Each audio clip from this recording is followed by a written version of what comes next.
sauf quand elles sont vraiment trop mauvaises. C'est quoi le nom de la chaîne, s'il vous plaît?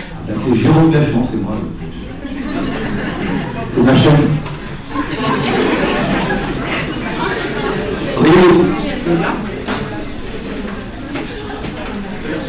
Bon, ça y est, on a commencé à enregistrer. Vous voyez, c'est pas terrible à l'image, on voit pas grand chose. J'ai une autre caméra qui est peut-être mieux, peut-être brancher l'autre caméra, ça vous plaît. C'est pas très important la caméra. Alors, comment on va faire? Donc, on va traiter les sujets.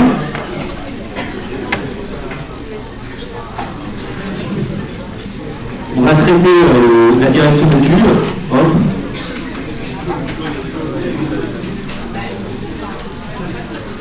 Donc normalement vous avez hérité du sujet. Donc le sujet, je regarderai s'il y a des tirages papier ou pas. De toute façon, le sujet est là, d'accord. Et puis, pour ceux qui ne me connaissent pas, qui ne sont pas venus à mes amphis, donc j'utilise une espèce de tablette sur laquelle je peux écrire, d'accord. Et je peux bien sûr gommer toutes les erreurs que j'écris. Donc je diffuse ensuite sur Internet, je diffuse sur le pays ensuite le fond du travail qu'on fait ensemble, à savoir ça. Du coup, il y a un côté un peu du genre c'est moi qui travaille et c'est vous qui écoutez. C'est pas très participatif. On va voir si on va y arriver ou pas. Alors, on va commencer par le dossier 1, puisque c'est le dossier du jour. D'ailleurs, je croyais qu'il y avait le sujet dans son intégralité, non, je ne l'ai pas vu. Bon, je ne suis pas toujours au top. Hein. Dans ce dossier, vous devez l'avoir devant les yeux, il y a des questions préliminaires, et puis après, il y a 3 exercices. Donc aujourd'hui, logiquement, on devrait traiter toutes les questions préliminaires, et ensuite traiter les exercices. Donc on commence par les questions préliminaires, c'est un peu mis en jambe. Alors, je me suis rendu compte qu'en fait, dans l'ADE, il y a des choses que vous ne pouvez traiter que si vous avez eu mon cours d'hier. Bon, en même temps, ça peut être aussi des rappels. Et donc je pense que peut-être qu'en répondant à ces questions, ça nous permettra de faire le tour en même temps. Donc on commence par la chose par exercice 1. Vous voyez, j'ai quand même préparé la direction d'études. On commence par l'exercice 1, qui est sur la consommation de pétrole en Chine. Et vous avez tous le sujet dans les yeux. Donc on nous dit qu'elle est de 380 millions de tonnes en 2008 et qu'elle a augmenté de 21,6% de 2008 à 2011. Quel est le coefficient multiplicateur associé à ce pourcentage? Donc le pourcentage c'est 21,6%. Donc le coefficient multiplicateur c'est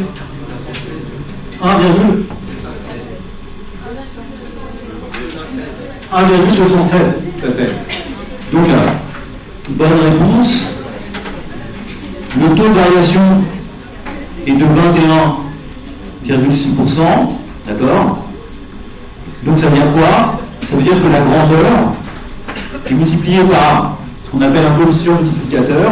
Donc on note comme ça, on note M, et on note à chaque fois que on note le coefficient multiplicateur de 11 par rapport à 8.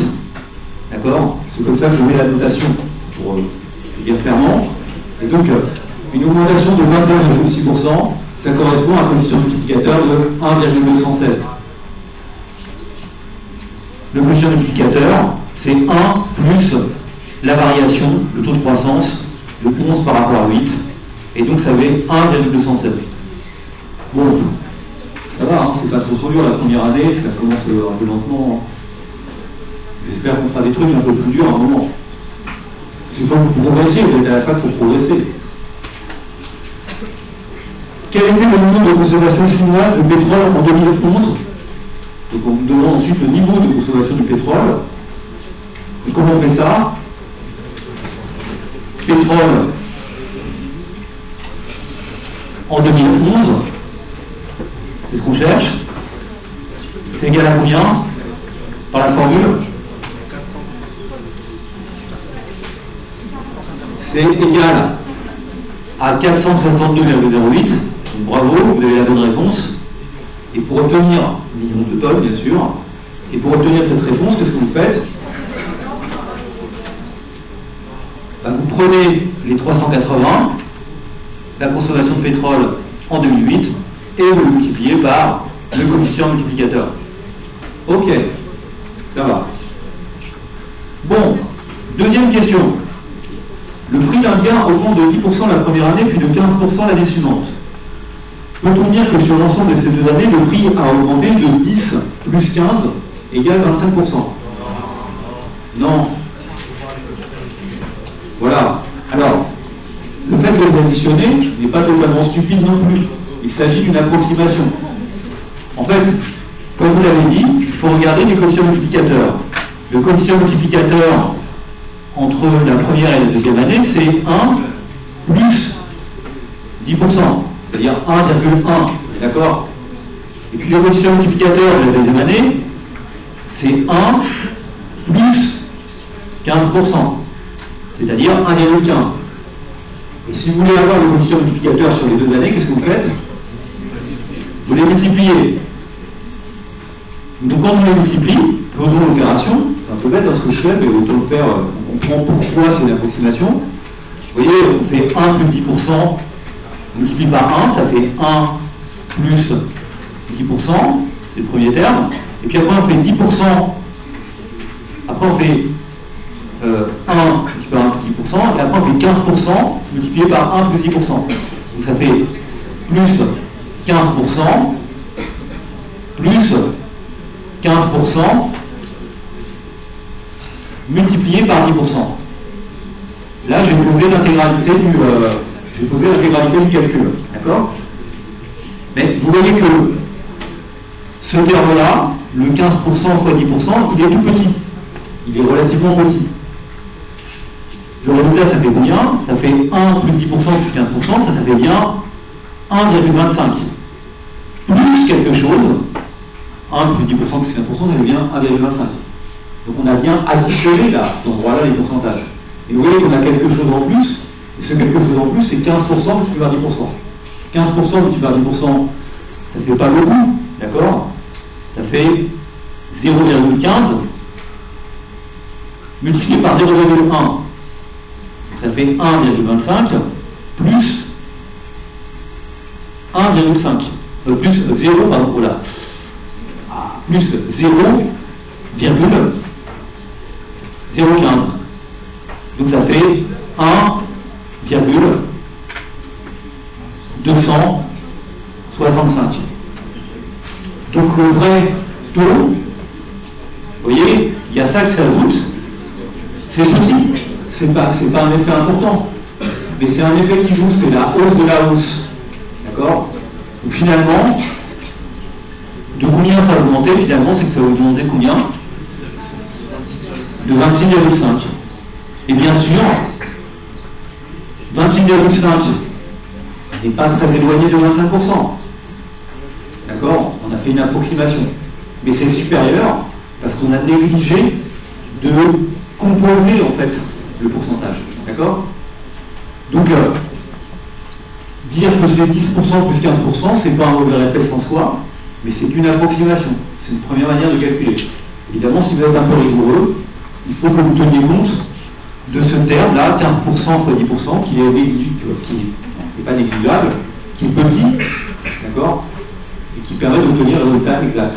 Donc, on retient que le 26%, c'est égal à 10% plus, je le mets entre guillemets pour signifier que c'est pas un plus mathématique, plus 15%. Ok? Bon, donc il faut mieux multiplier les coefficients multiplicateurs qu'additionner des pourcentages. Autre chose importante que j'ai dit aussi en cours et que je le répète, c'est que vous voyez que le fait que ça augmente de 10% puis de 15%, ça nous donne le même résultat que si ça avait augmenté de 15% puis de 10%. Donc l'ordre n'importe pas, d'accord? L'ordre n'importe pas. Ça c'est important aussi à dire attention, des fois c'est pas forcément toujours intuitif. J'ai l'impression que si vous augmentez quelque chose de 10% et que vous le rebaissez de 10%, ça ne ramène pas à sa position initiale, d'accord? Vous avez l'impression que c'est pas la même chose que si on le baissait d'abord de 10% puis on l'augmentait de 10%. Enfin, si vous demandez posez cette question à des gens dans la rue, là ils ne vont peut-être pas très bien comprendre la question, mais ils pourront se tromper. Rappelez-vous, c'est l'exemple que je donnais, c'est ma grand-mère qui me disait toujours il faut négocier une réduction sur le prix hors taxe, ou sur le prix toute taxe compris. D'accord? Quand elle négociait avec avec une entreprise pour faire des travaux, comme ça. Elle disait, ouais, je vais aussi obtenir une réduction sur le prix de toute taxe comprise. Un jour, je vais faire remarquer, quand j'étais suffisamment que ça n'avait pas d'importance, en fait. Que la réduction soit de 20% sur le prix de toute taxe ou sur le prix hors taxe, ça ne change rien. Bon. Ok.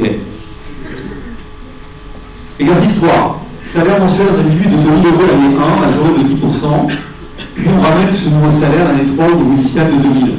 D'accord? Donc, on fait passer de 2 000, exercice 3, d'accord? On fait passer de 2 000 à combien? On avait un salaire qui vaut 2 000 l'année 0, d'accord? Le salaire, je le note W comme wage. Wage en anglais, et classe. Wage de l'année 0. Et l'année 1, le salaire vaut peut-être 10%, et donc le salaire vaut 2200. D'accord? Maintenant, on nous dit que l'année 3, ou l'année 2, parce que j'ai mis 0, 1, 2, je vais mettre un 2, 3, c'est une erreur pédagogique, on ramène le salaire à son niveau initial, c'est-à-dire à 2000. D'accord? Donc on est d'accord que le taux de variation de l'année 1 par rapport à 0, on a vu que c'était 10%. D'accord? C'est aussi 2200 sur 2000 moins 1. Et maintenant, quel est le taux de salaire? Quel est le taux de variation entre l'année 1 et l'année 2? Plutôt quel est le taux de variation de l'année 2 par rapport à 1? Ben, il faut l'inverser. Cette fois, on a 2000 sur 2200 moins 1. Pourquoi? Parce que le salaire vaut 2000, il valait 2200 l'année précédente, donc on a une baisse du salaire, moins 1 parce que vous calculez un pourcentage. Et si vous faites le calcul, vous trouvez combien? Vous trouvez combien? Vous trouvez 9 moins 9,1%. D'accord? Moins 9,1%. C'est simple. 9,1% moins 9,1%, c'est égal à quoi? C'est égal à 1 divisé par 1,1 moins 1. Donc on a inversé en fait la variation.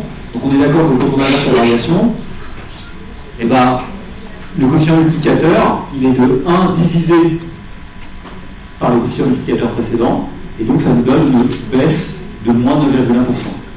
Donc on a compris que, d'après cet exercice, on a compris quoi? On a compris qu'une hausse de 10% suivie d'une baisse de 9,1%, d'accord? Ça nous donne en fait quelque chose pour lequel le salaire n'a pas augmenté. 0%. D'accord? Donc, si vous faites d'abord une hausse de 10% et une baisse de 9,1%, vous ratez le salaire au niveau initial. Et si on avait commencé par une baisse de 9,1% puis une hausse de 10%, on aurait obtenu le même résultat. D'accord? Plus dur. Exercice 4. Donc on dit dans cet exercice, ah oui, on dit de redire de plus de 10%, de moins de 10%, de 10% exactement. On a répondu.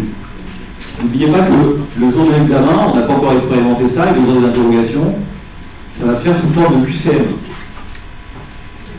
Donc voilà une question qui peut être QCMisée, d'accord? Plus de 10%, moins de 10%, etc. Mais ça exige qu'à côté vous fassiez le calcul. D'autant qu'on va mettre des points négatifs au QCM. Vous savez pourquoi on met des points négatifs au QCM?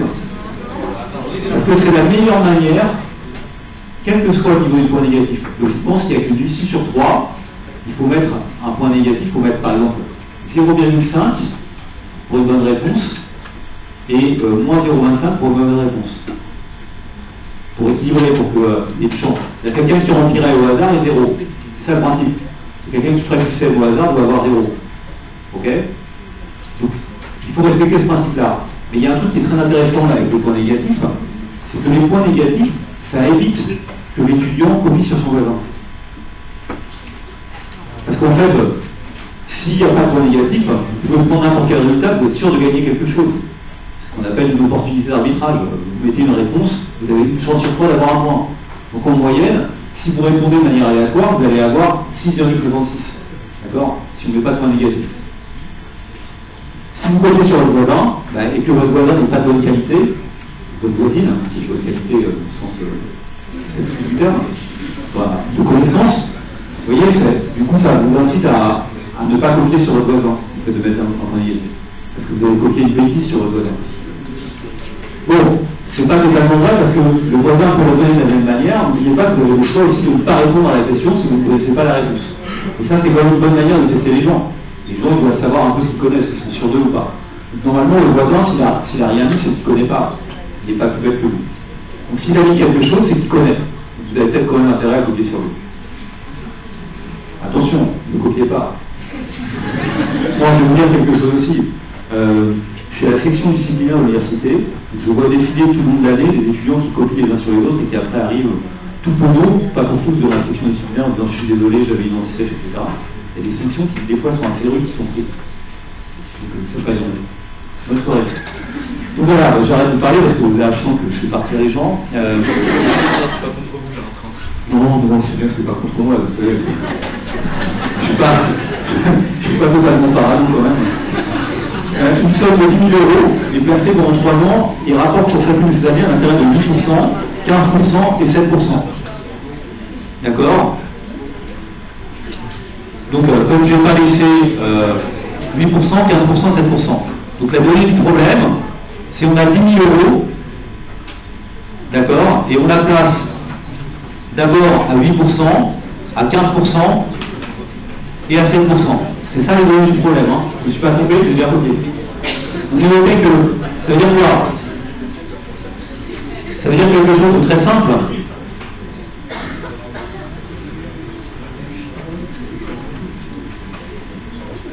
Le 1er janvier de l'année 0, vous placez les 10 000 sur votre plan. D'accord? 10 000. Le 31-12 de l'année 0, ce qui est la même chose que le 1er janvier de l'année 1, d'accord? Vous avez combien sur votre compte? Le solde de votre compte est combien? Eh bien, de 10 000, ajoutez du taux d'intérêt. Donc ça fait 10 000. 10 000 combien? 10 080? 10 800, d'accord? Ok?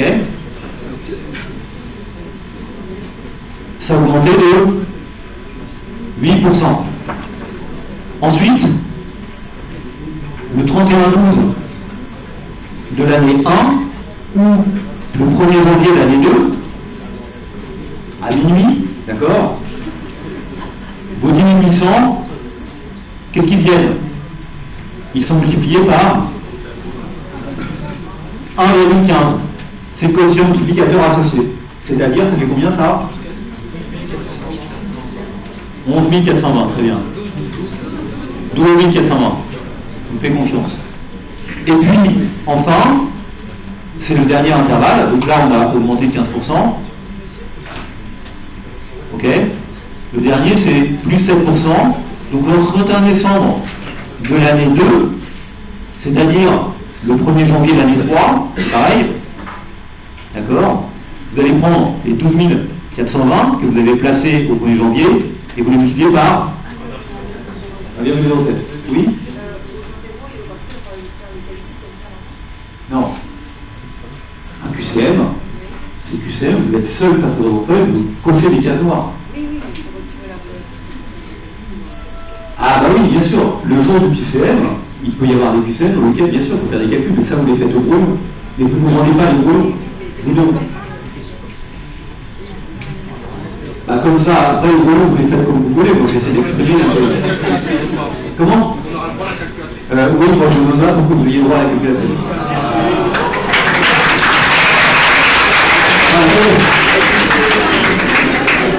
C'est pas gagné, hein. Ça fait 4 ans que j'ai ce cours, et chaque année je suis en minorité. Mais là je crois que je les ai convaincus. Parce que au début je dis mais je comprends pas, me disent oui, mais le problème c'est que dans les calculatrices, les étudiants peuvent mettre des lentilles sèches. Ou je sais pas quoi, et puis il faut bien que ça fasse un calcul, etc. Et du coup, je peux vous dire que si vous regardez les sujets de l'année précédente, qui ne sont pas des QCM, mais ils sont d'un triste à mourir parce que tous les calculs doivent être faits. Des fois, on donne des indications du genre n'oubliez pas que 4 tiers c'est 1,33. Voilà. Donc moi, ce que je demande, c'est juste d'avoir une calculatrice collège, d'accord, parce que ce sont les collège, d'accord, dans lequel il n'y a pas de mémoire, parce qu'effectivement, il peut y avoir des gens qui trichent avec leur calculatrice. Vous remarquerez que depuis que je suis à la section disciplinaire, j'en ai vu aucun. Mais parce que peut-être on n'arrive pas à les toper en fait.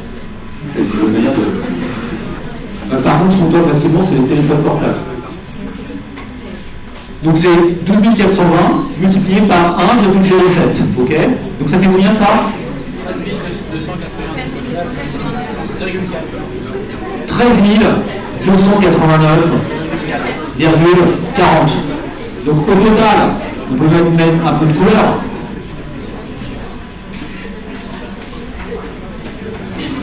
Au total, vous voyez que sur 3 années, parce qu'il y a uniquement 3 variations, c'est comprendre ça, il n'y a que 3 variations, sur 3 années, entre le 1er janvier de l'année 0 et le 31 décembre de l'année 2, le 1er janvier de l'année 3, votre capital a augmenté de combien? Il est passé de 10 000 à 13 289,40. Donc il a augmenté de 3 289,40. Donc si on rapporte ces 3 289,40 à 10 000, ça nous donne du 32,89%, d'accord? Ça, c'est ce qu'on appelle le taux d'intérêt cumulé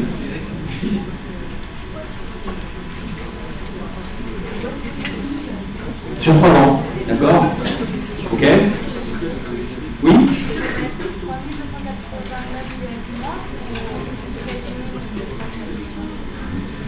Comment ça? Ok, un taux de variation, c'est bien la variation entre 13 289 et 10 000 que vous rapportez à la valeur initiale.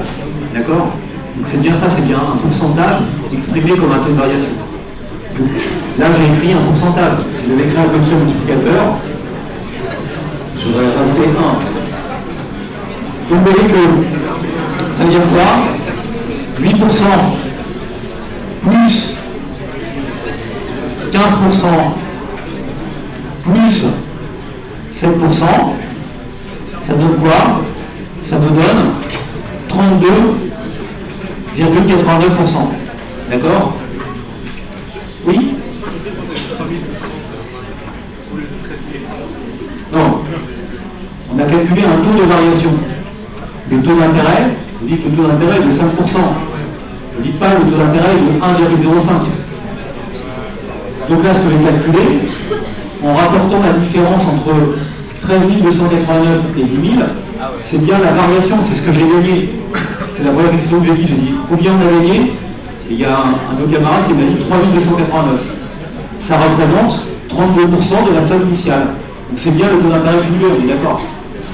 Ok. Et vous voyez que ce 32,89, il est évidemment différent de ce que vous auriez obtenu en sommant simplement les pourcentages.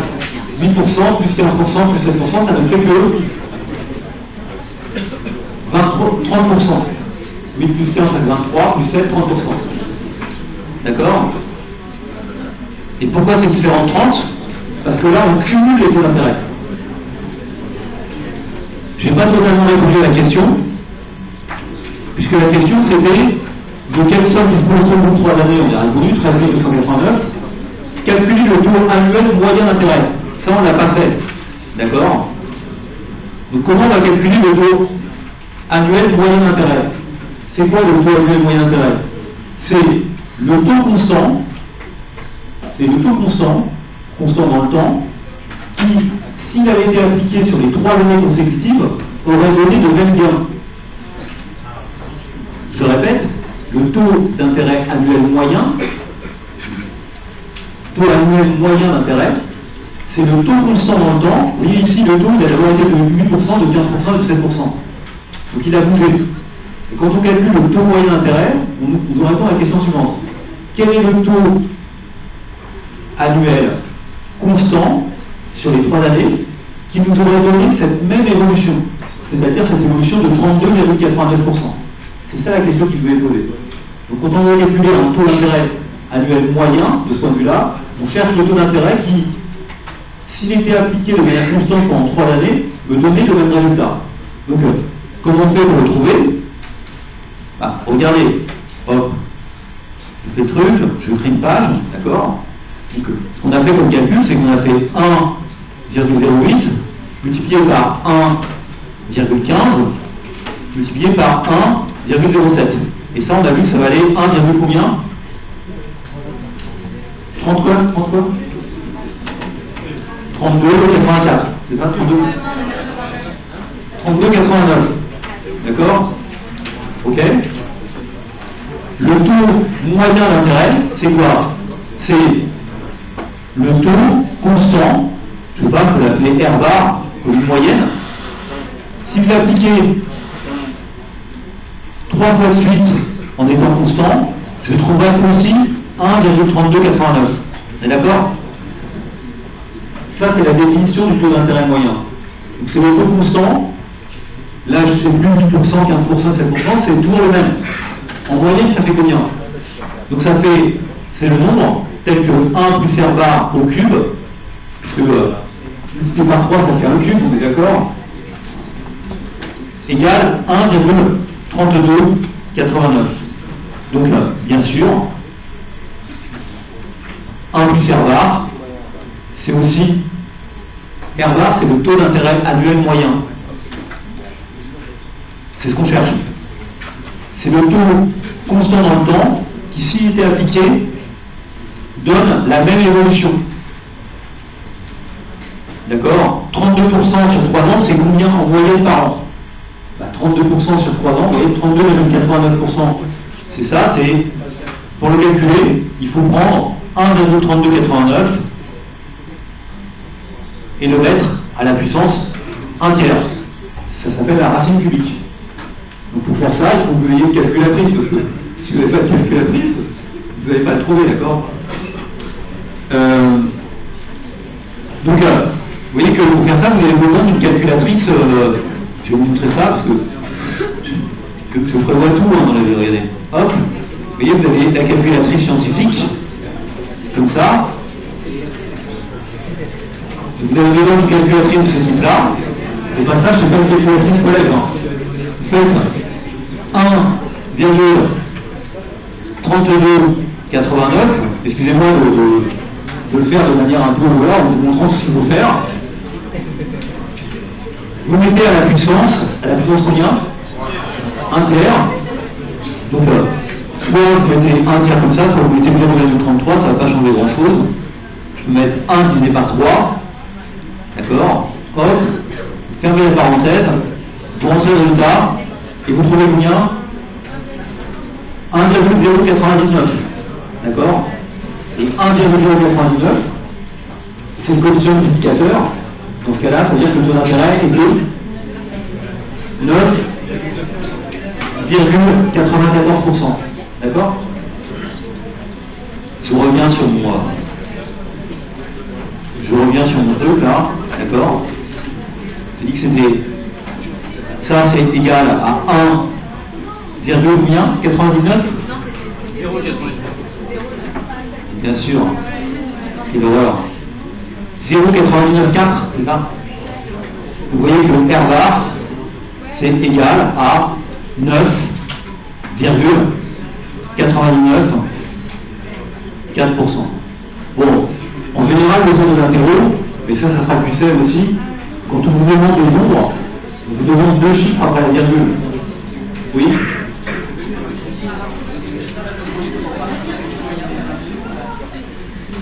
Comment?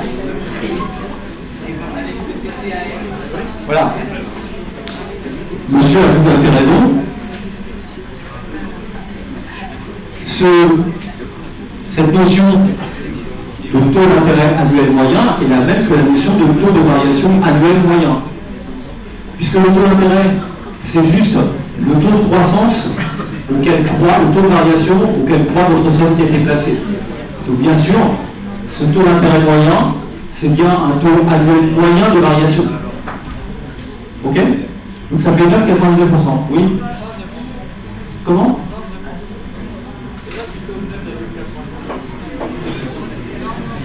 C'est pas 9, combien? Ah, ça je sais pas, ça.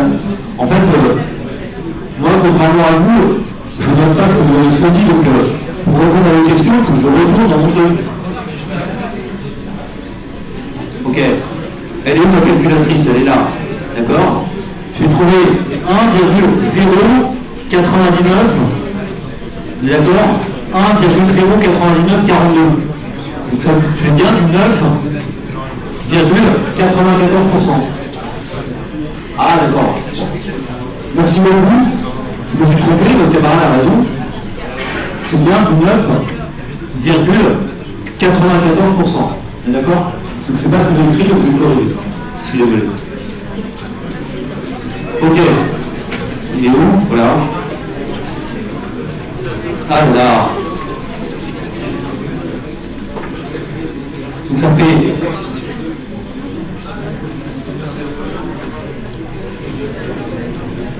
Ok.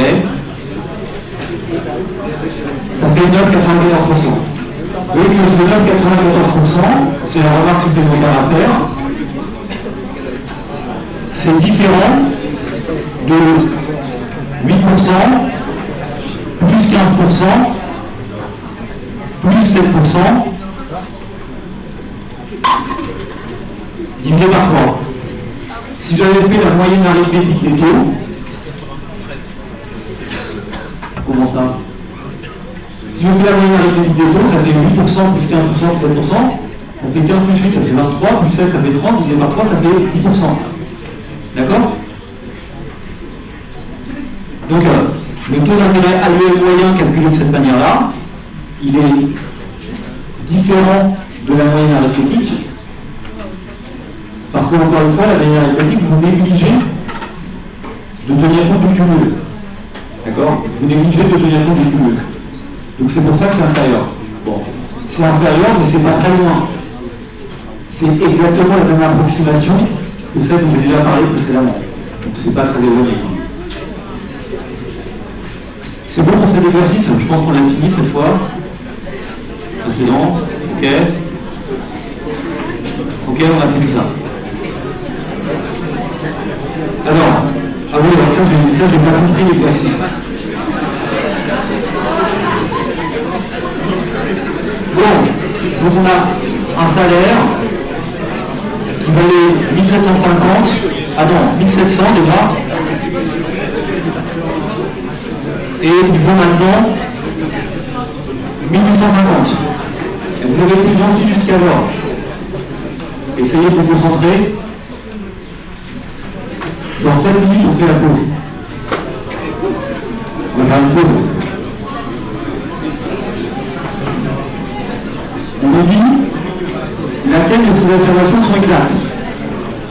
Donc, peut-être que ce qui est intéressant, c'est de calculer de combien le salaire a augmenté. Donc, W1 sur W-20, c'est égal à 1850 sur 1700 moins 1. Ça fait combien ça? Ça fait combien? C'est le taux de croissance du salaire.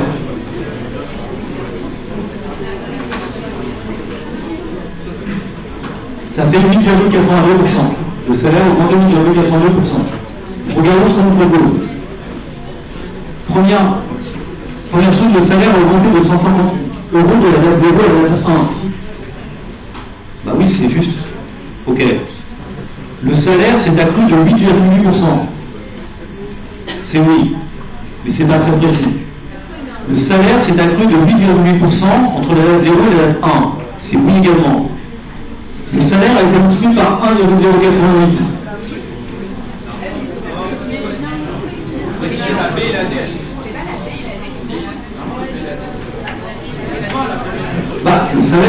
multiplié par 1,88. Bon, ça a augmenté de 1,82%, ça a été augmenté par multiplié par combien? Donc ça c'est oui. Il a été multiplié par 1,88. Comment? Bon, attendez, là c'est... je suis désolé, mais... enfin, si vous voulez, c'est une question de contexte. Voilà, vous dites oui, mon salaire annuel est passé de temps à temps, et après, oui, donc mon salaire s'est accru de 8,2%. Ah oui, c'est vrai. Peut-être c'est pas précis. Mais c'est pas pourquoi ils mettent la bonne réponse, c'est que si j'avais relu le sujet, j'aurais enlevé l'exercice. J'aurais dit quelque chose de faux. D'accord. Pour un QCM, il peut y avoir toutes les réponses qui sont justes avec le soir. D'accord. Tout est faux. Donc la dernière, c'est aussi oui. Ok. Donc on pourra finir en disant ok, on est tous contents. C'est un exercice stupide. Allez, le suivant. Alors le suivant aussi m'a semblé être un peu bizarre. La production totale dans un pays égale 3 000 milliards d'unités monétaires en T0. Elle a pris 5% entre T0 et T1. Donc l'ensemble ça va être compliqué. Elle a pris 3% entre T1 et T2. Elle a pris 2% entre T2 et T3 et 1% entre T3 et T4. Lesquelles de ces affirmations sont exactes? La première, la production a baissé entre T0 et T4. C'est faux?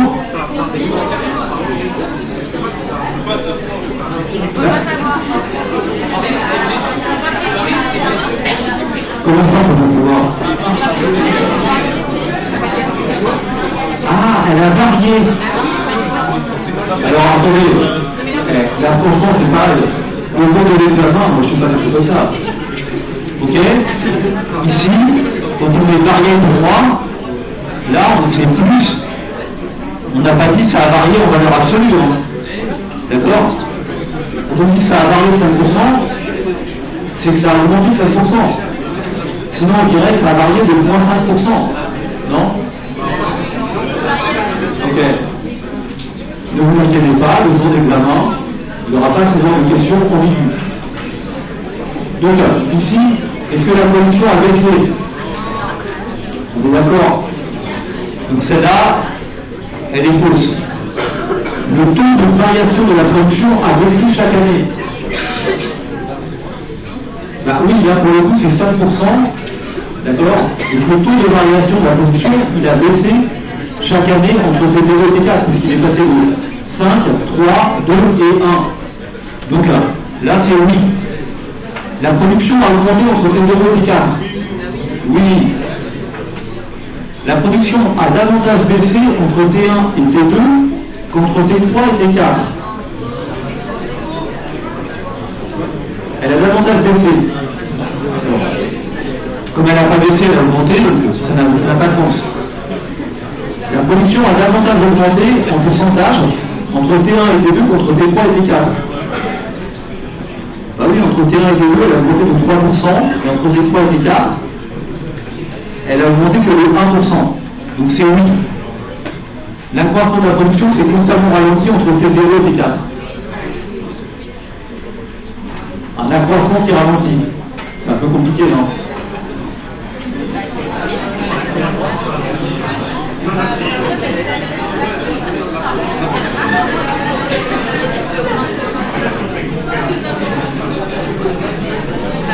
Non mais, je sais pas, quand on dit qu'une voiture ralentit, c'est que sa vitesse baisse, d'accord? Donc c'est ça. Donc c'est bien ça, c'est la notion de ralentissement ou la notion d'accélération.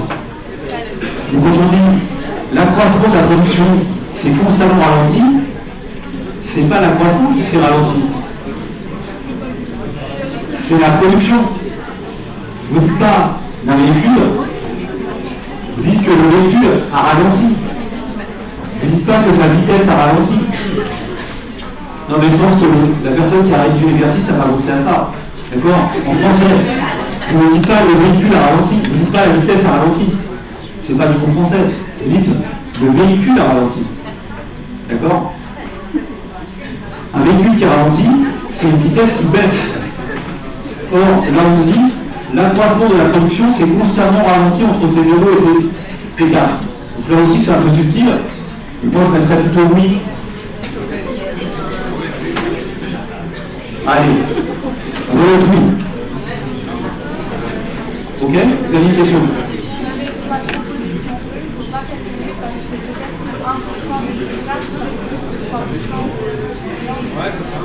C'est une très bonne remarque.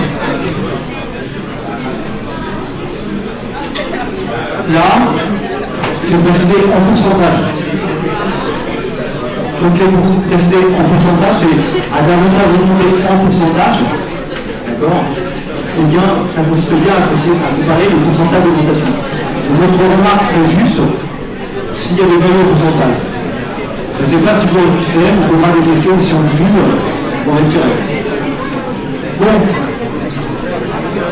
Donc je vois que vous avez décidé de faire la pause. Donc on fait la pause. On reprend dans 8 minutes. D'accord? Merci de votre attention. À vos places, question mentale. Donc j'ai calculé ici le taux d'intérêt. J'ai calculé un taux d'intérêt moyen. Et à côté, j'ai calculé la moyenne arithmétique du taux d'intérêt. Donc, ce 8% plus 15% plus 7% qui fait 10%, c'est la moyenne arithmétique. Ce qu'on constate, c'est que la moyenne arithmétique est supérieure au taux d'intérêt moyen. Parce que dans la moyenne arithmétique, vous oubliez de tenir compte du cumul de taux d'intérêt. D'accord? C'est ça qui explique que c'est supérieur. Autre chose, un étudiant, l'un d'entre vous m'a demandé au TD d'informatique, la bonne chose à faire, c'est avant le TD d'informatique, vous pouvez aller chercher sur le pays l'énoncé du TD d'informatique et vous pouvez récupérer le fichier Excel. Ce fichier Excel, vous le mettez dans une clé USB pour arriver devant l'ordinateur à la fac avec la clé USB. D'accord? Et vous pouvez aussi travailler avant d'y aller, ce qui est d'autant plus profitable. Ok? De toute façon, je peux vous dire, c'est le travail personnel qui paye. Après, vous pouvez poser des questions précises, mais bien sûr, c'est à vous de faire le travail comme vous l'imaginez. On y va. Exercice 2. Alors, dans cet exercice 2, on nous donne, pour des années, des grandeurs A et des grandeurs B. Et on nous donne quelque chose qui s'assimile à A plus B, le total. D'accord? Donc le A et le B, ça peut être la consommation en valeur d'orange et la consommation en valeur de pomme. Et on additionne les deux pour obtenir la consommation en valeur de fruits. On a maintenant quelques oranges et des pommes. Donc on est OK que le 500 plus 750, c'est égal à 1250, etc. etc. OK?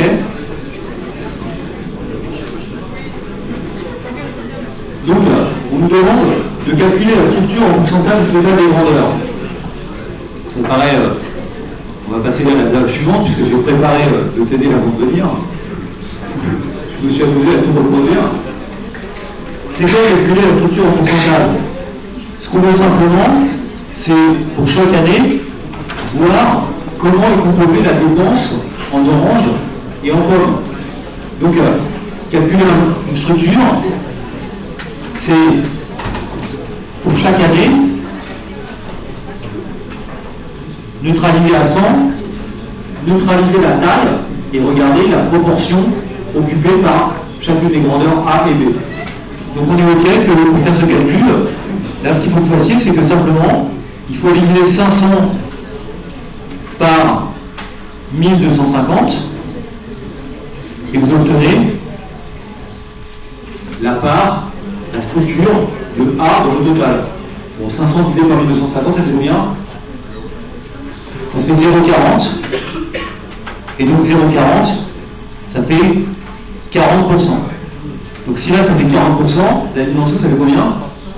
60, puisque c'est le complémentaire. Bon, ça va, hein. En 97, il faut refaire le même calcul. Donc cette fois, c'est 1000 rapporté à 1500. Ça fait combien ça? 66, ça fait 2 tiers. 66,67%. Donc le complémentaire, c'est 33,33%. 2 tiers, 1 tiers. Ok?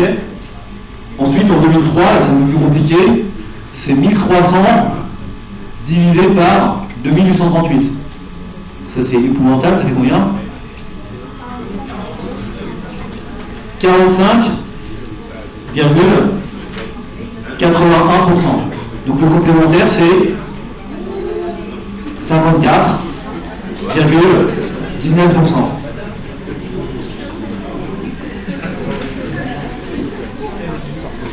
Là, ça fait combien? Ça fait 1550 divisé par 3175. Ça fait combien ça? Il faut le faire, le calculer. Ça fait 40%. D'accord? Et donc, 60% sur l'autre. Quelles sont les différentes manières permettant de représenter graphiquement cette structure? Choisissez 101 et représentez graphiquement cette structure pour 95 et 2012. Et pour ça et pour ça. Il faut rappeler que dans les deux cas, c'est 40% sur 20%. Donc deux manières de représenter une structure. Avec un camembert. Voilà, avec un camembert, ça c'est une première manière de faire. On va faire le camembert. Voilà. Le camembert. On fait un rond. Ok, donc c'était 1995. On fait un rond identique. Ah, c'est horrible, hein. J'arrive pas à faire des ronds identiques. Ça c'est pour quelle année? C'est 2000 combien? Ah non, 2009, non, 95 c'est quoi?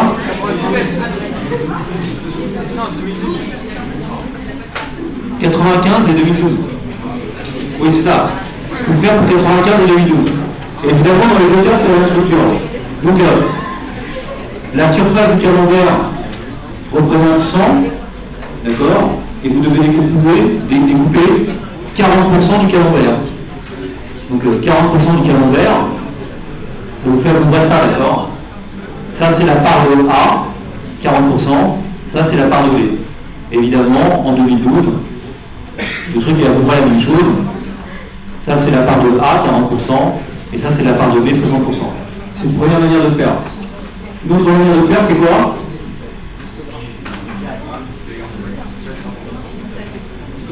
Ouais, alors la notion d'histogramme, c'est une autre notion. Je appellerais ça plutôt un diagramme en barre. Camembert ou diagramme en barre. Donc diagramme en barre.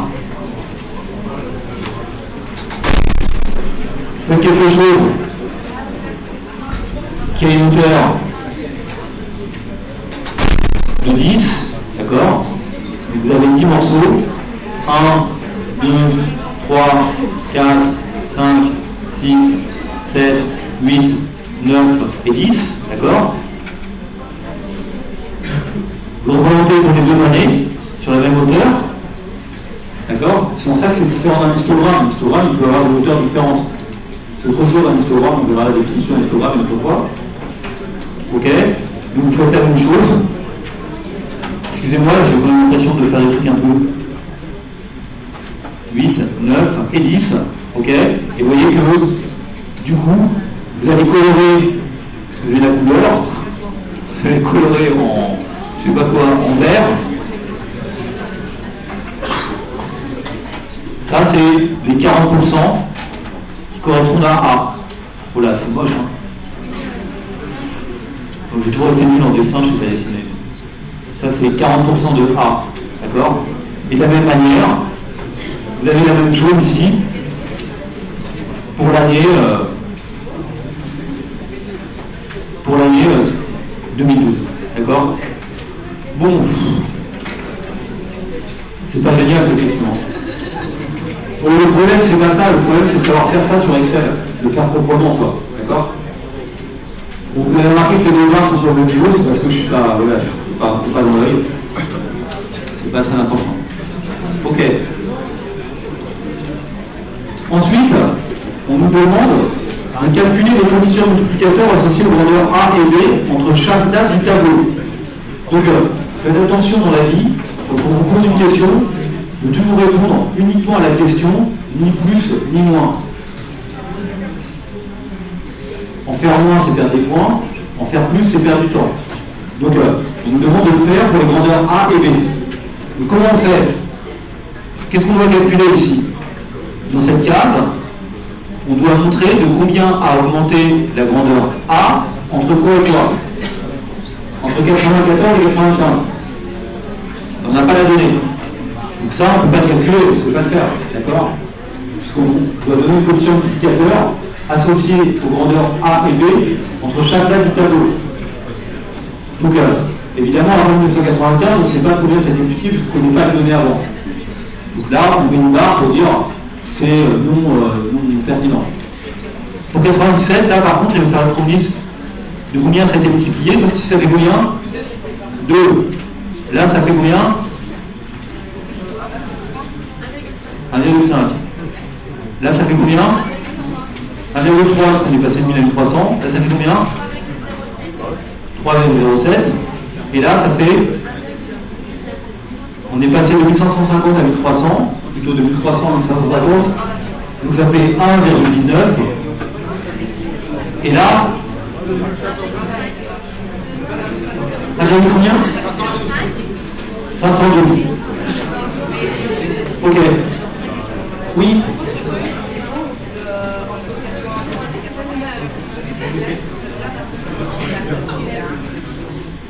Qu'est-ce qu'il y a? Oui, ben ça c'est parce qu'il y a du caméra, il y a dit autre chose, et on vous l'avez laissé parler. Donc c'est combien? C'est pas 1,5, c'est...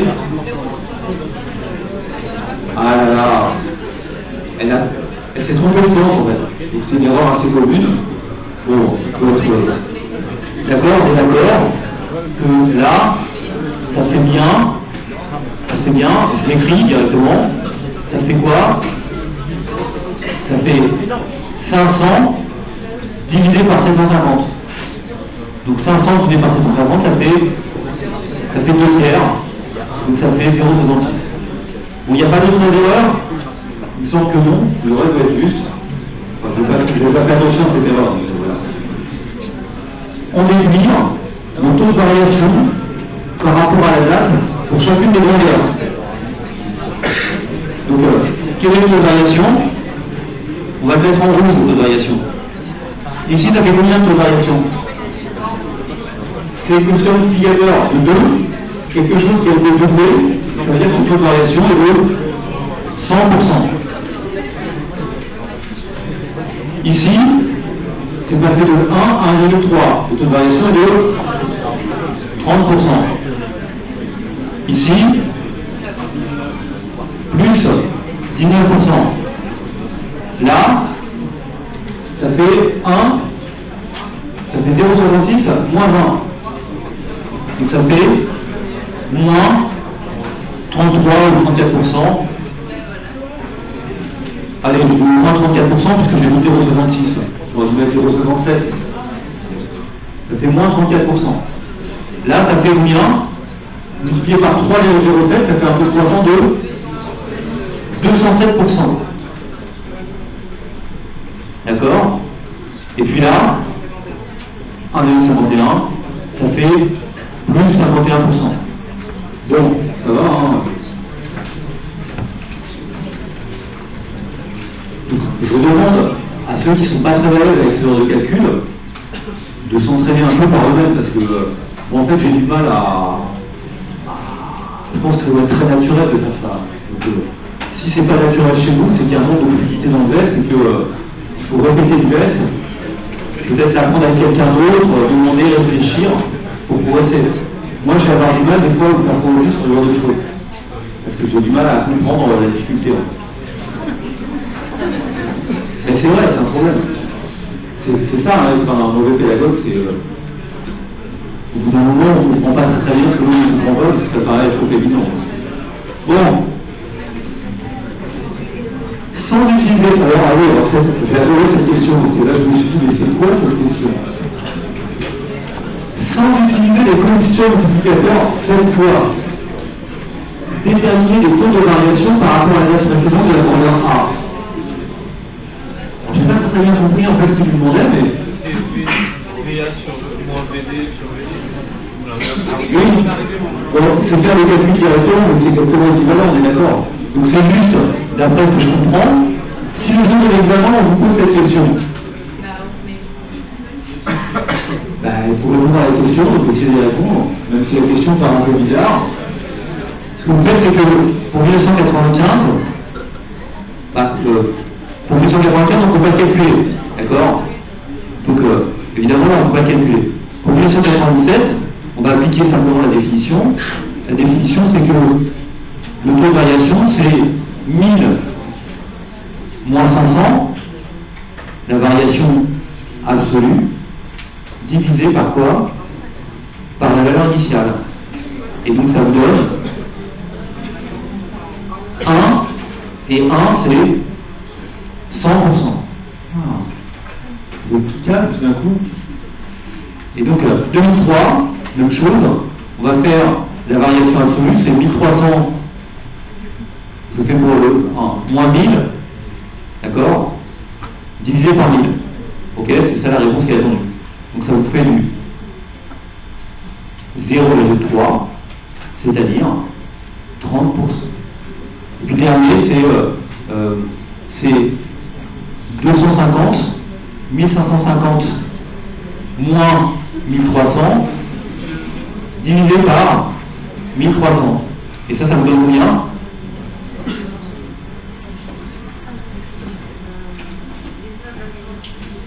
Ça vous donne 0,191, c'est ça? Donc c'est 19,1%. Et évidemment, on a trouvé le même résultat. Ok. Bon. Donc on peut calculer les pourcentages directement ou à partir des multiplicateurs. Il suffit juste de rajouter 1 ou d'enlever 1. Je ne vais pas calculer le flux général, on peut en tirer. Ok. Bon, on va voir si la question suivante est un petit peu plus dure. Calculer les indices élémentaires des grandeurs A et B passant en 1995. Ça me paraît plus difficile. Effectuer la représentation graphique avec une échelle d'abscisse annuelle. Alors c'est quoi un indice élémentaire? Un indice élémentaire, c'est raisonner sur une base et faire comme si la grandeur valait 100 l'année de la base. Donc ici, on nous dit que c'est en base 100 1995. Donc on va reconstituer l'évolution de A et de B, d'accord, en codant l'effet de niveau, enfin la grandeur, en fait la taille, et en tenant compte que de l'évolution en fait. Donc on ramène tout à la base 100 en 1995 pour chacune des deux grandeurs, quel que soit leur niveau. Donc combien vaut l'indice pour 1997? Vous voyez, il suffit juste de faire 1000 divisé par 500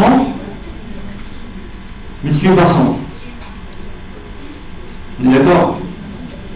Donc ça fait multiplié par 2, donc là ça valait 100, maintenant ça vaut 200. D'accord? Ensuite pour 2003, même calcul. On fait 1300 et on le rapporte à 500. Et on le multiplie par 100. Autrement dit, l'indice élémentaire, c'est simplement le coefficient multiplicateur multiplié par 100. Donc ça fait combien ça? Ça fait combien? Voilà. 1300 divisé par 500, ça fait 2,6. Donc ça fait 260. D'accord? Et puis en 2012, c'est 1550 divisé par 500 multiplié par 100, ça fait 310. Ça a été multiplié par 3,1. D'accord? Ok. Bon, là on continue à faire le même calcul. C'est passé de 750 à 500. Donc ça fait combien? 66,67. Ça a baissé. D'accord? Ensuite, c'est passé de combien? De 1538, de 750 à 1538. Donc il nous faut refaire le calcul. On peut faire 1538 divisé par 750, c'est un minimum qu'on a déjà fait en fait, hein. Multiplié par 100. Non. Ici, on le calcule maintenant pour la grandeur B. Donc on ramène ça à la valeur de B en 95, qui est 750. Donc on fait bien 1538 divisé par 750, multiplié par 100. Ça fait combien? 200 combien? 200 combien? 200 combien?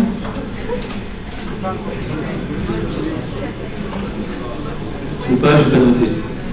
200, 1538 divisé par 750, ça fait 200 quelque chose. 200 combien? 205? 206, parfait.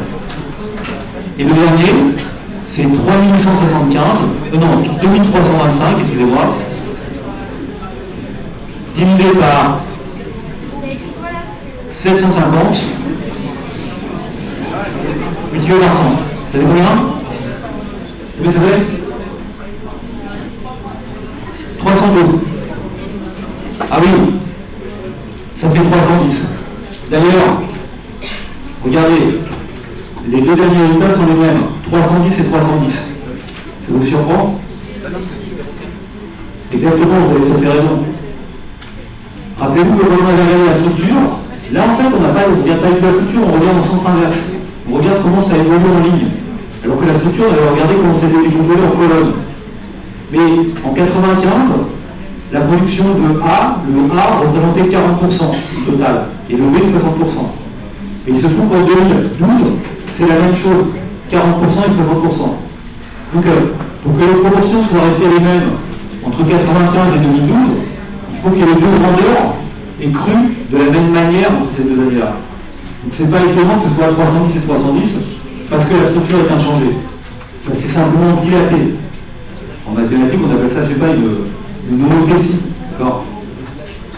La structure n'a pas été modifiée, ça a augmenté dans les mêmes proportions. Donc la structure reste une structure 40-60, et donc nécessairement il faut que les deux grandeurs aient cru de la même manière. Donc c'est pas étonnant que ce soit 310 et 310. Effectuer la représentation graphique. Alors, vous voyez que c'est une question qui n'est pas si belle que ça, parce que ici il faut faire attention, parce que là il y a que 2 ans. Là il y a 6 ans, et là il y a 9 ans. Donc si on veut avoir un peu d'idée de l'évolution de la variable, et qu'on veut regarder les choses, il faut bien comprendre que quand qu'elle augmente, c'est de savoir en combien de temps elle a augmenté. Et donc, quelque part, on nous demande une relation graphique avec une échelle lattice annuelle pour justement tenir compte du fait que tous les intervalles de temps ne sont pas de longueur égale, pour bien saisir ce qui constitue une croissance moyenne.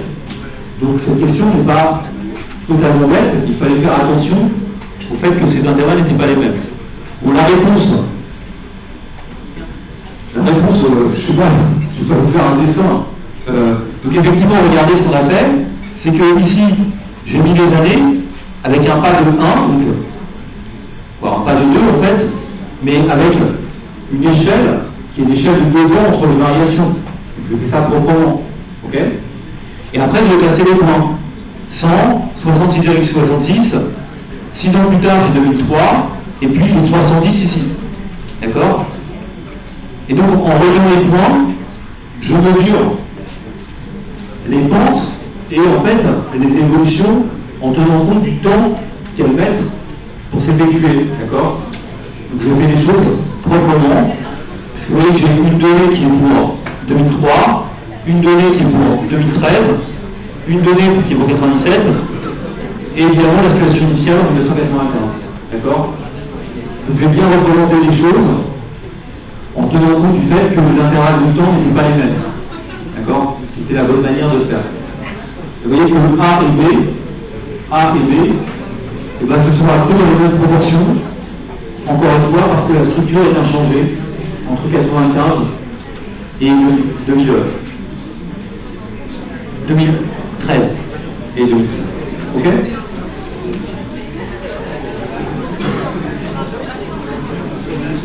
C'est bon? Suivante. Ah. Quelle est la question? Quelle est la relation mathématique entre l'indice élémentaire de A en 2003 plaçant en 95? On va noter IA 0395. D'accord? Et le taux de variation VA 0395. On est d'accord que l'indice, c'est simplement le coefficient multiplicateur entre 0,3 et 95 multiplié par 100. D'accord? Et par ailleurs, le coefficient multiplicateur, c'est quoi? C'est quoi le coefficient multiplicateur? C'est 1 plus un taux de variation.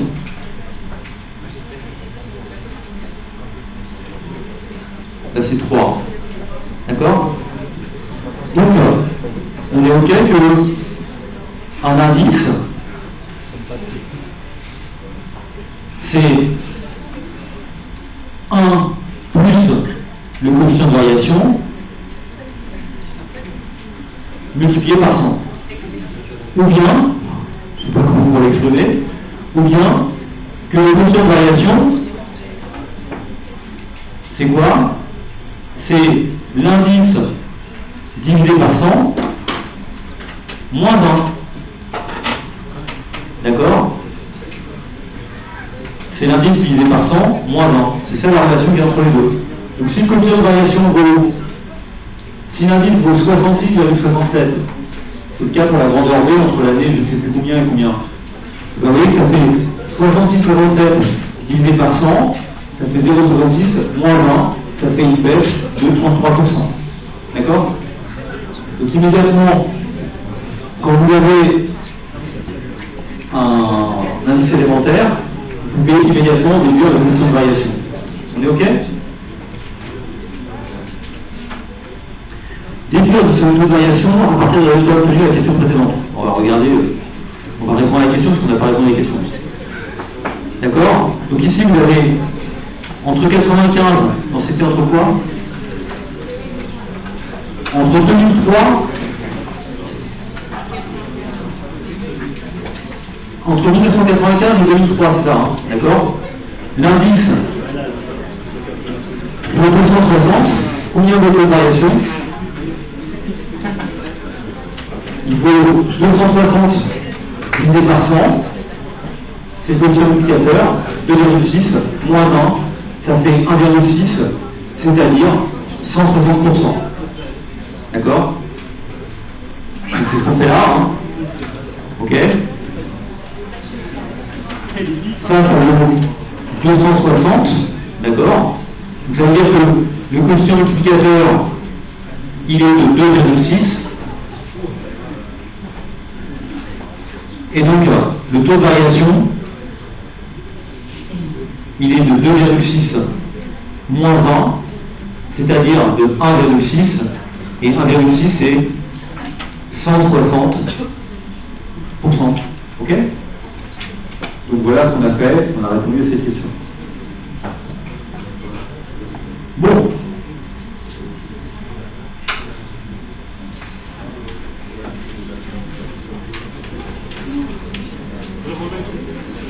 Ah, on a fini l'exercice déjà.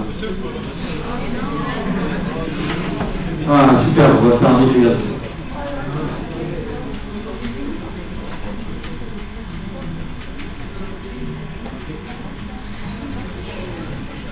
Vous avez vu la photo officielle de la fac, là, que vous avez là? Vous êtes déjà allé?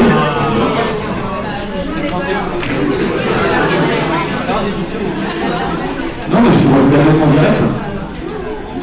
En plus, franchement... Et c'est la mairie? Mais non, c'est pas la mairie. La mairie, c'est le bâtiment qui est à côté. En fait, quand ça a été créé, la place du Panthéon au XVIIIe siècle, il y avait le Panthéon, ils ont créé deux bâtiments identiques, similaires. D'un côté, la faculté de droit, qu'ils ont repris ensuite pour créer la faculté de droit à la fin du 19e, au moment où ils ont créé la Sorbonne en même temps, quoi. Ils ont fait tous les travaux de la Sorbonne. Et la mairie, c'était la faculté de théologie. Et ils ont la même structure, d'accord? La faculté de théologie est devenue la mairie du 5e, et la faculté de Torah est restée la faculté de Torah. D'accord.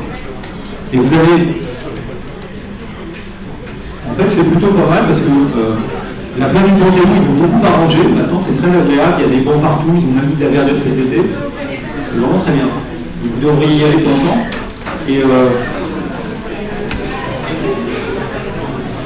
non, mais c'est pour vous motiver parce que vous avez une belle université, comme ça on dirait pas. Mais par contre, je peux vous dire quelque chose. C'est que dans le bâtiment, il n'y a pas du tout d'audiovisuel, etc. Le bâtiment est beau de l'extérieur. Il y a des endroits qui sont beaux à l'intérieur. Mais par contre, le plateau technique est nul. Donc presque toutes les salles. Donc ça, c'est vraiment très dommage. Mais vous devriez aller à visiter. Si vous êtes déjà allé ou pas? Mais allez-y, c'est sympa, vous allez voir comme ça. Pour 2 ans, vous y êtes. 2 ans, 3 ans. Bon, ok. Bon, on revient à l'exercice. Ok, oula. Ah ben non, on n'a pas fini. À calculer le taux annuel moyen de variation. Oh là là là. Alors, ok, on nous demande de calculer le taux annuel moyen de variation entre 1995 et 2012 pour A, d'accord. C'est quoi ce taux annuel moyen de variation? C'est globalement, pour la grandeur A, entre 2012 et 95, elle a été multipliée par combien? Elle a été multipliée par 3,1. D'accord?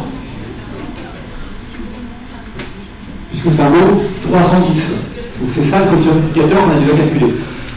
Le taux moyen, le taux annuel moyen de variation, le TANV de A, je vais noter comme ça, de 1995 à 2012, c'est le taux de croissance annuel constant qui, s'il avait été appliqué pendant toutes ces années, entre toutes les années qui séparent 1995 et 2012, aurait donné cette variation de 3,1, c'est-à-dire de 210%.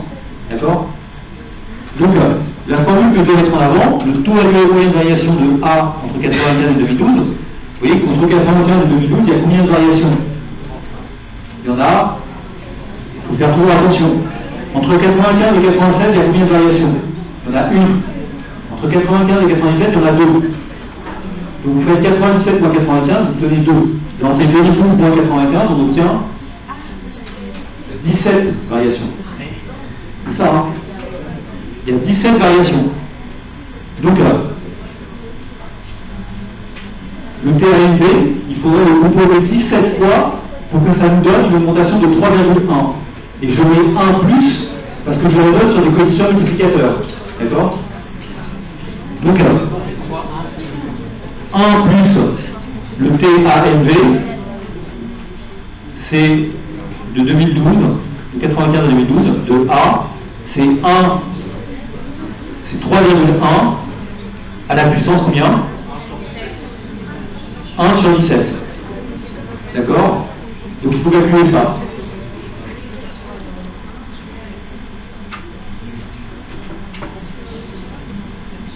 Je cache au board, je mets ma calculatrice scientifique, d'accord? Je fais 3,1, ok? Et je le mets à la puissance combien? Ah mince, je me suis trompé. Ah, c'est trop vite là. Comment on fait pour remettre à zéro ce truc? Mais il est où le C là? Ah là. Bon, je ne suis pas un génie de la calculette moi.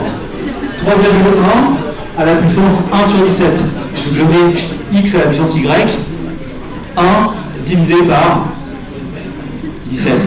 Ok? Je fais ça. Et j'obtiens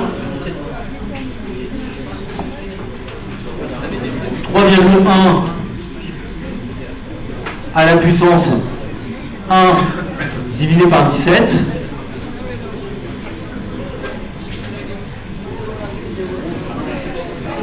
Non, mais là, je me suis trompé, là.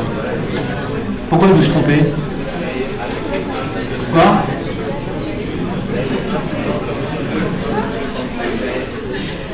Qu'est-ce que j'ai fait dans mes droits?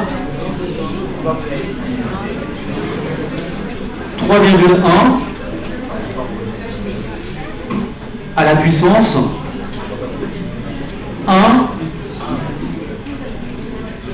sur 17. On est d'accord?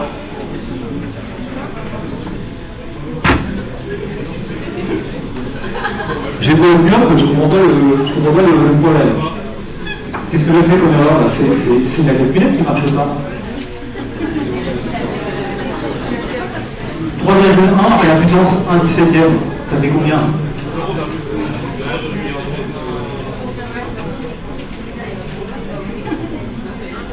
Non. 3,1 à la puissance 1/17e. C'est quelque chose qui est nécessairement supérieur à 1. Qu'est-ce qu'elle a fait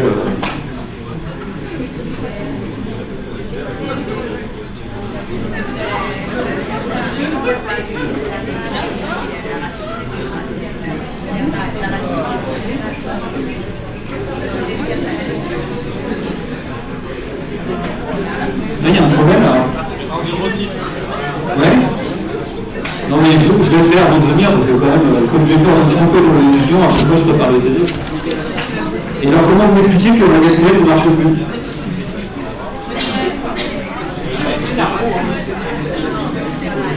Non mais il n'y a pas la racine 17e ici, c'est la racine carrée, c'est la même chose. C'est bien 3,1 à la puissance 1 sur 7. Donc il y a quelque chose, je sais pas, peut-être c'est ça, non? Non, ça c'est une notation scientifique.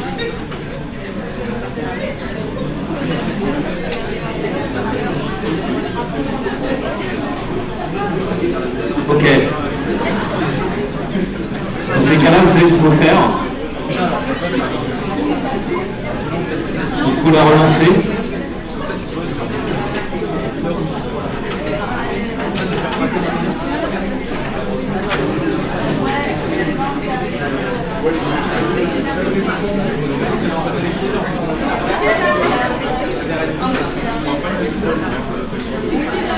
Voilà, là je suis perdu.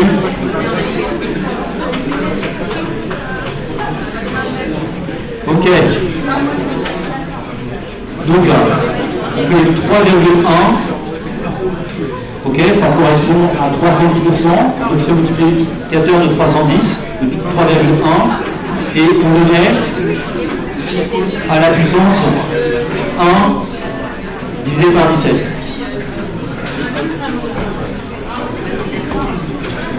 Mais non, c'est pas ça. Un nombre avec une puissance positive qui est supérieure à 1, ça donne toujours un nombre supérieur à 1. 3,1 à la puissance 0, ça fait combien? 3,1 à la puissance 0, ça fait combien? Ça fait 1. Donc 3,1 à la puissance 1/17e, ça nous va faire 0,05.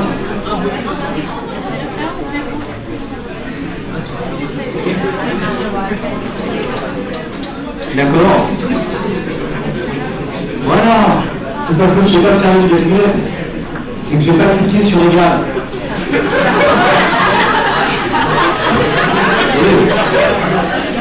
Moi, je suis bon, je ne suis pas venu, je ne suis pas capable de faire ça. Je lui ai dit de cliquer sur égal. Donc, les résultats, c'est combien? Ah, heureusement. Parce que ce qu'on avait trouvé, c'était 1/17e. Imaginez, tu as mis 1/17e, c'était 0,58. Donc on n'avait pas le bon résultat, bien sûr. Quand on le met à la puissance, on obtient 1,0688. Bon, en fait, j'ai simulé, là, je savais très bien que c'était... Bon, c'est quand même pas qu'à mon niveau, je suis des gens là. D'accord? Donc ça fait 1,0688. C'est-à-dire 6,88% de TANP, d'accord? Pour l'autre, on va faire le même calcul. On nous demande le TANP entre 2003 et 2012. Donc cette fois, entre 2003 et 2012, d'accord? De B entre 2003 et 2012. Qu'est-ce qu'on va faire? On observe qu'entre 2003 et 2012, ça a été multiplié par 1538. Non, ça a été multiplié par Le coefficient multiplicateur est de 2325 divisé par 1538, d'accord? Ça c'est bien le quotient multiplicateur pour la conserver entre 2003 et 2012, ok? Et pour trouver le TAMV, qu'est-ce que je fais? Je dois mettre ça à la puissance combien? Entre 2003 et 2012, il y a combien d'années? Il y en a 9. Donc là, en prenant la puissance 1 neuvième, je trouve le TAMV 2B entre 2003 et 2012. D'accord? Et donc le TAMV en question vaut combien? On va le calculer, toujours avec ma petite calculette. Comme quoi, il ne faut pas avoir peur. C'est quoi? C'est caché au code board. 2325.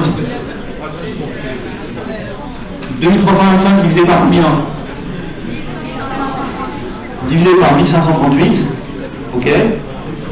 Ça nous donne le coefficient multiplicateur. 1,51, on l'a déjà calculé, hein, d'accord? Et on prend sa racine combien? Sa racine 9e. Donc on le met à la puissance quelque chose, à la puissance 1 divisé par 9. La puissance 1 divisé par 9, 1 divisé par 9, ça fait 0,1. Et là, il faut appuyer sur Entrée pour avoir le résultat. Donc cette fois, je pense que c'est bon. Là, je vais réussir à m'en tirer. Donc ça fait 1,0 combien? 1,04698. Donc ça fait combien en pourcentage?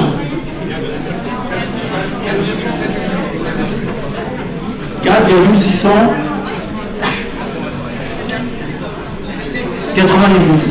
4,7 si vous voulez.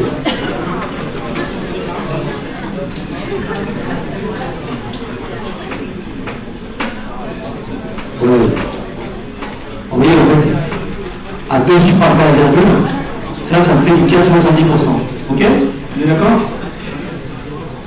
Bon. J'espère qu'il y a des questions dans cet exercice parce que. Super, il est fini. Donc on a calculé le taux annuel moyen de variation en prenant la racine. À chaque fois, une erreur classique, c'est de bien compter le nombre de pas, d'accord? Bon, allez, on a encore 12 minutes. Attendez, moi je suis pas. Moi je suis dans la syndicale, moi je fais 2 heures, je suis pas 2 heures, moi 10 minutes. Il faut voir le voir ce qu'elle a dit. D'ailleurs, je suis en retard sur ma collègue.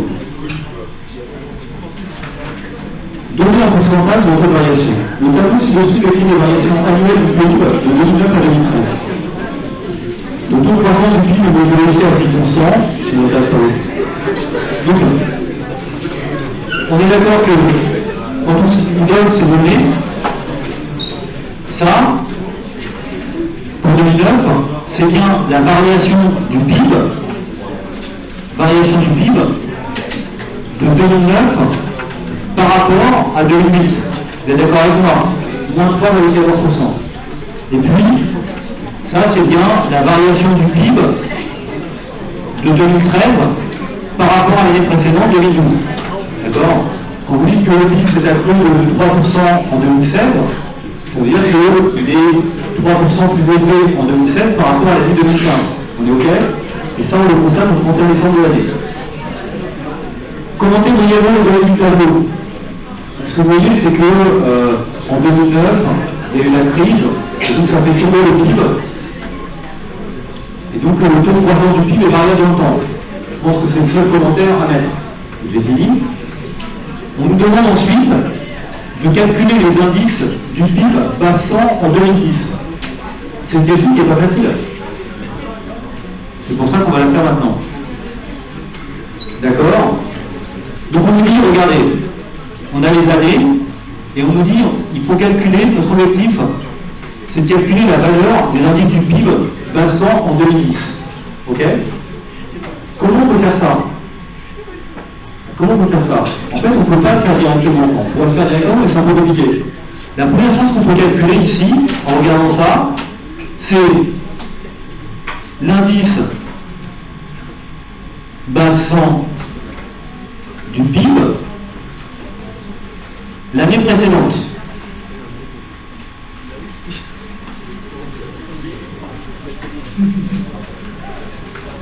Vous voyez que si le PIB a baissé de 3,14% entre 2008 et 2009, ça veut dire que en passant année précédente, le PIB de 2009 était de combien? Une baisse de 3,14%. Ça veut dire que si le PIB était de 100 en 2008, il est de 96,86 l'année suivante. D'accord? C'est 100 années précédentes.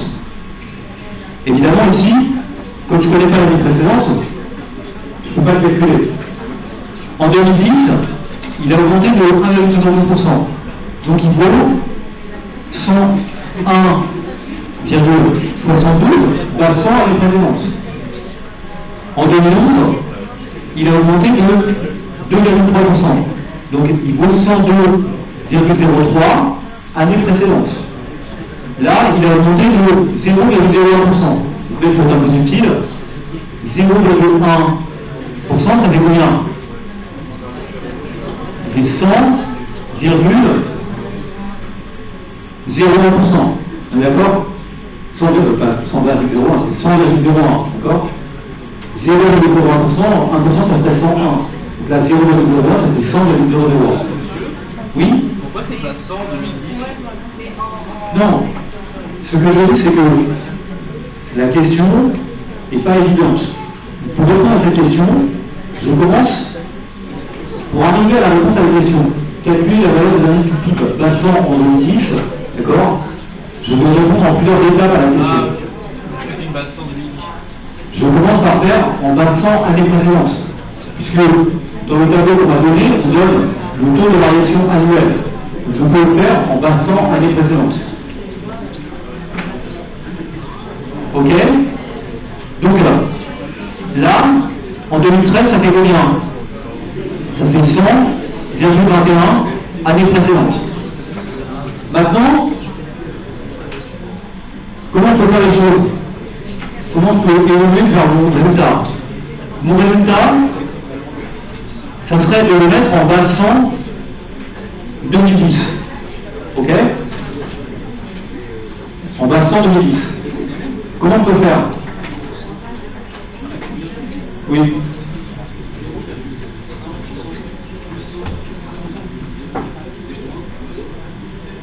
Non, attendez. Une hausse de 0,01%. Donc là où ça va aller 100, ça vaut 100 plus 0,01. Donc ça fait 100,01. 100,1, ça sera une hausse de 0,10%.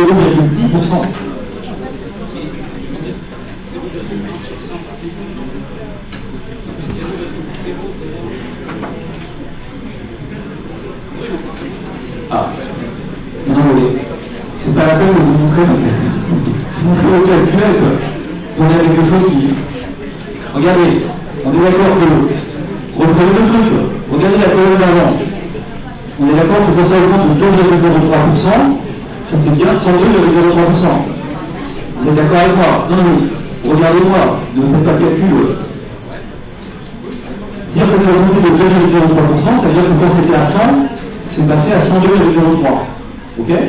Donc maintenant, si ça a augmenté de 0,01%, je fais le calcul, ça fait 100 plus 0,01, ça fait 100,01. Ok? Donc vous avez raison, on peut se faire un peu avoir avec les pourcentages, surtout quand c'est des chiffres plus petits ou très grands. Quand c'est 5%, on pense que ça fait 105. Et quand c'est 0,01, les pourcents, c'est bon. Faire attention. Ce qu'on veut, c'est calculer la base 100. Comment on peut appliquer au résultat? Cette question, en fait, elle est difficile. D'accord? Comment on peut l'appliquer au résultat? Qu'est-ce que vous suggérez? Ça, c'est l'indice base 100 2010. C'est ce qu'on veut calculer, d'accord? Comment on pourrait réussir à aller au résultat? Une manière d'aller au résultat, par exemple, ça peut faire quoi? Il y a plusieurs manières d'aller au résultat. Une manière d'aller au résultat, c'est de commencer par le calculer non pas en base 100 2010, mais en base 100 2008. Donc, si vous avez posé votre question, calculez le PIB en base 100 2008. Vous auriez mis 100 à 2008. L'année suivante, ça fait combien? 87,86, puisque on l'a déjà calculé, c'est de la 100 l'année précédente. L'année d'après, ça fait combien? Il faut cumuler les indices. Et cumuler les indices, c'est multiplier les quotients multiplicateurs associés aux indices. Donc, pour avoir le résultat là, qu'est-ce qu'il faut faire? Il faut prendre 96,86, le multiplier par 101,72 et diviser le tout par 100. On trouve combien? En faisant ça, ce qu'on vient de faire, c'est qu'on vient de cumuler les indices.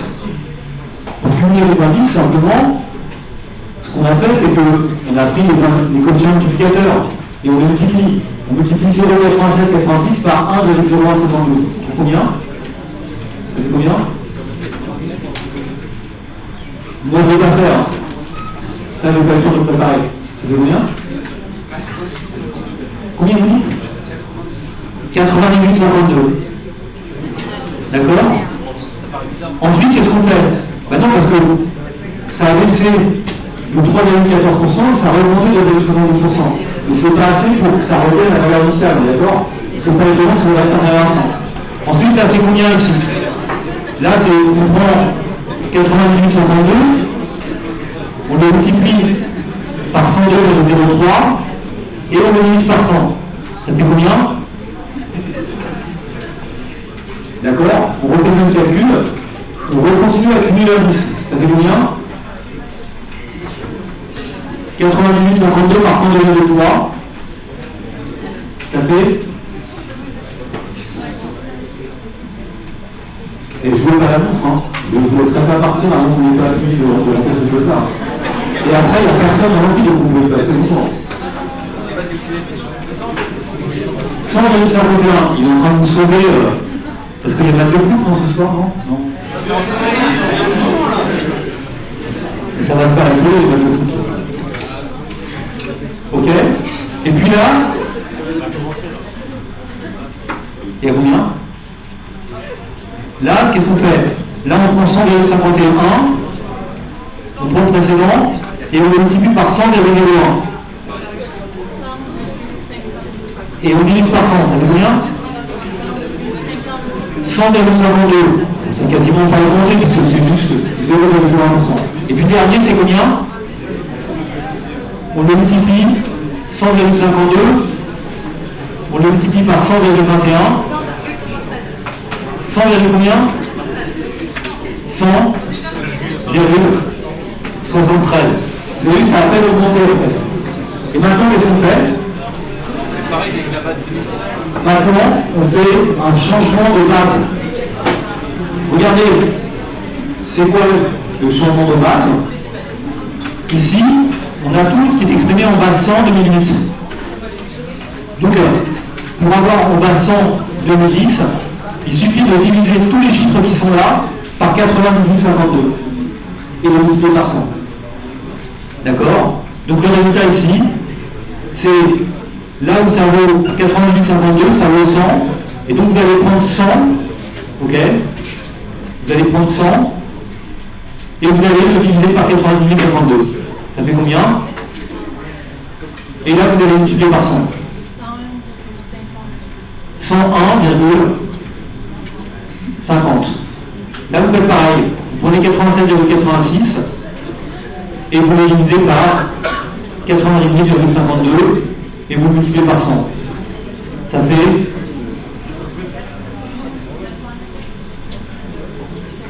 87,86 divisé par 98,52, ça fait combien? 98, tu dis? Combien? Ça fait combien? 98,31. Là, ça fait 100. Là, ça fait combien?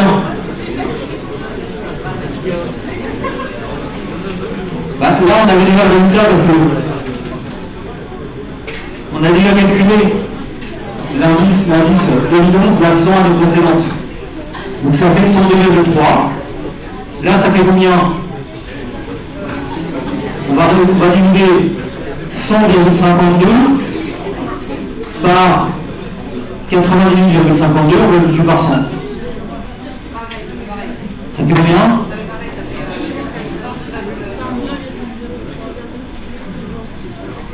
« 102,03 puisque c'est quasiment identique au précédent, c'est de monter que le 0,01%, c'est la même chose. Et puis le dernier, vous voyez, je suis en train de disparaître. Combien? 102,24. Donc ça fait bien 100,73 divisé par 98,52 multiplié par 100, ça fait... Bravo. Voilà. Donc, on se retrouve la semaine prochaine. Ah oui, la semaine prochaine, et du coup,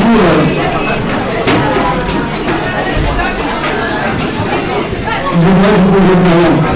Ça, c'est mon propre vie d'évaluation.